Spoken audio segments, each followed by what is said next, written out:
Les valeurs, c'est quelque chose qu'on ne nous apprend pas à identifier, ni même à comprendre ce que c'est et pourquoi c'est important d'en avoir. J'ai commencé il n'y a que quelques mois à appréhender mes valeurs et justement je voulais te faire une vidéo à ce sujet pour te parler de tout ce que j'ai appris à propos de ça. Salut YouTube, c'est Lexi et dans mes vidéos j'aimerais te partager toutes les notions qui m'ont permis d'apprendre à me connaître et surtout d'assumer mes projets et mes rêves auprès des autres. Je viens tout juste de créer ma chaîne YouTube et pour commencer ça comme il se doit, je me suis lancé le challenge de réaliser une vidéo par jour pendant 30 jours.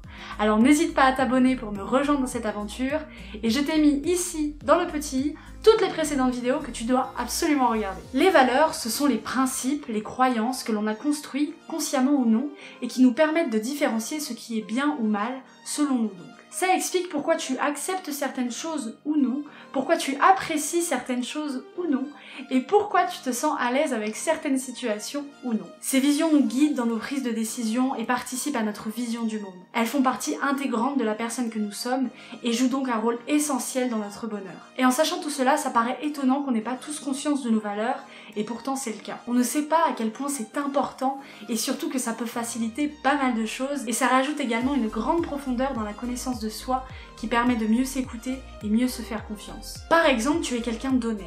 Tu n'aimes pas mentir, même si c'est pour de bonnes raisons. Et quand tu étais à l'école, même si ça t'est déjà arrivé de tricher, tu te sentais terriblement mal après. Alors peut-être que l'honnêteté est l'une de tes valeurs. Tu ne vas pas accepter le mensonge, tu ne vas pas très bien accepter le mensonge, voire pas du tout, parce que c'est quelque chose de très important pour toi et qui est indiscutable. C'est là qu'il faut comprendre que les valeurs, c'est vraiment quelque chose d'ancré, qui est fondamental, qui nous tient très à cœur, et c'est généralement aussi quelque chose qui nous suit très longtemps. Et à mon sens, les valeurs, ce n'est pas quelque chose qu'on choisit et qu'on annonce comme ça.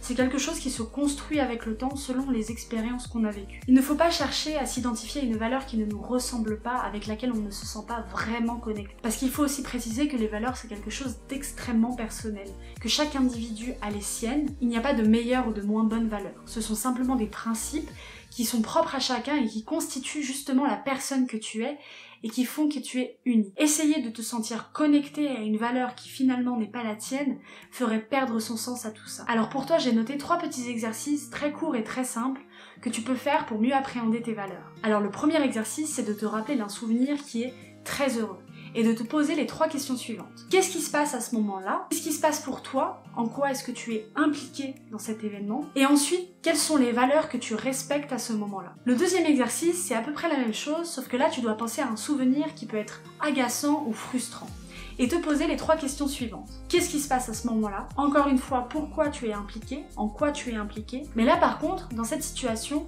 tu dois penser aux valeurs qui sont peut-être pas respectées et mises de côté. Et justement, le fait que tu te dises que ça, c'est pas bien que ce soit mis de côté, tu n'es pas d'accord avec le fait que ce ne soit pas pris en compte dans la situation. Par exemple, j'imagine si tu es en train de te disputer avec quelqu'un et qu'il n'écoute pas, et que tu te sens très agacé de ne pas être écouté, de ne pas être compris, peut-être que ça veut dire que justement, être à l'écoute, c'est quelque chose de fondamentalement important pour toi. Mais encore là, je te rappelle que c'est quelque chose qui est très personnel et c'est un exercice que tu dois interpréter à ta manière et essayer justement de détecter tes valeurs par toi-même. Et le troisième exercice, c'est de penser à quelqu'un que tu estimes beaucoup, que tu respectes beaucoup, voire que tu admires, qui est une réelle source d'inspiration pour toi. Et en pensant à cette personne, tu peux essayer un peu d'analyser sa personnalité et justement qu'est-ce qui t'attire à ce point, qu'est-ce que tu respectes à ce point chez elle. Et là tu peux prendre le temps d'un peu plus analyser sa personnalité et voir la personne qu'il est. Et s'il y a des choses qui ressortent, qui expliquent pourquoi tu te sens tellement en lien avec cette personne, c'est sûrement parce que vous partagez certaines valeurs. Donc voilà, je t'ai partagé les 3 petits exercices que tu peux faire